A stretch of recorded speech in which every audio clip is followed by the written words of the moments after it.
तुमचा विश्वास आमची बातमी।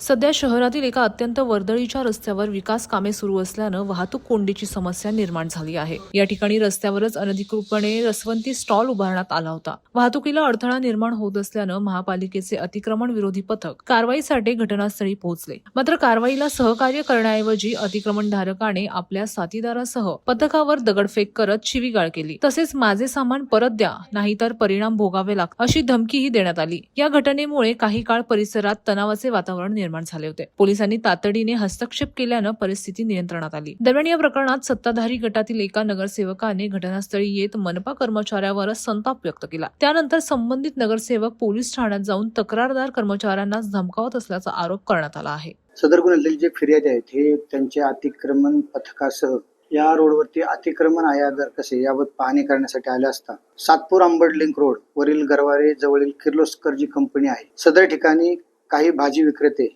अनधिकृत रसवंती गृह असल्याचे त्यांना दिसून आले। रसवंती गृह जे आहे ते अनधिकृत असले त्याच्यावरती कारवाई करत असताना त्या रसवंती गृहाचे जे मालक आहेत दोन इसम त्यांनी ह्या कारवाईमध्ये अडथळा निर्माण केला आणि ही कारवाई करत असताना त्यांनी त्यांची अडवणूक केली, त्यांना धक्काबुक्की केली आणि पथकावरती दगड घेऊन धावून आले। कर्मचाऱ्याची कॉलर पकडणे, ओळखपत्र तपासणे आणि बाहेर भेटल्यावर पाहून घेतो अशी धमकी दिल्याचा दावा करण्यात आला आहे। यापूर्वी या नगरसेवकाविरुद्ध सरकारी कामात अडथळा आणल्याचं तसेच पोलीस कर्मचाऱ्यांशी वाद झाल्याचे प्रकार समोर आले होते।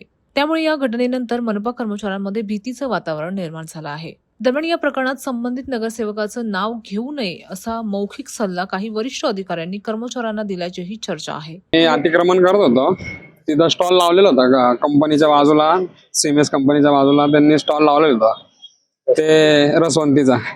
आम्ही तिथं आहे ना कारवाई केली। कारवाईत आम्ही सामूहिक कारवाई केली। तिथं भाजीपाला वगैरे उचलला आम्ही तिथून। त्याच्यानंतर तिथं आहे ना शेड होता, म्हणजे शेड तो टेंट होता एक, तो टेंट उचलला। टेंट उचलून आम्ही मधल्या रस्त्याने येत होतो, इकडनं गोडाऊनला जात होतो आम्ही। तो व्यक्ती आला, त्याचं नाव नाही माहिती, तो आला, त्याने दगडा उचलल्या आणि गाडीच्या पुढे झोपत होता तो।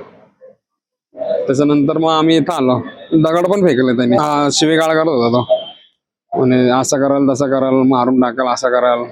आई बहिणीने पण शिव्या दिल्या, त्याने जीवे मारण्याची धमकी पण दिली। त्याच्यानंतर मग इथं आम्ही कॉल केला पोलीस स्टेशनला। नगरसेवक बोलत होते का हे सामान काढून ते येत असतं, नाही धमकवलं त्यांनी काही असं। आणि तो जो त्याच्या इथं आम्ही कारवाई केली तो बोलत होता का परत तुम्ही तिकडे आले तर कारवाई करायला आम्ही मारहाण करू तुम्हाला, असं बोलला। त्यामुळे आता या घटनेत पोलीस आणि प्रशासनाची भूमिका काय राहणार, तसेच संबंधितांवर कारवाई होणार का याकडे नागरिकांचं लक्ष लागलं आहे। Bureau report. आपलं शासन, तुमचा विश्वास आमची बातमी।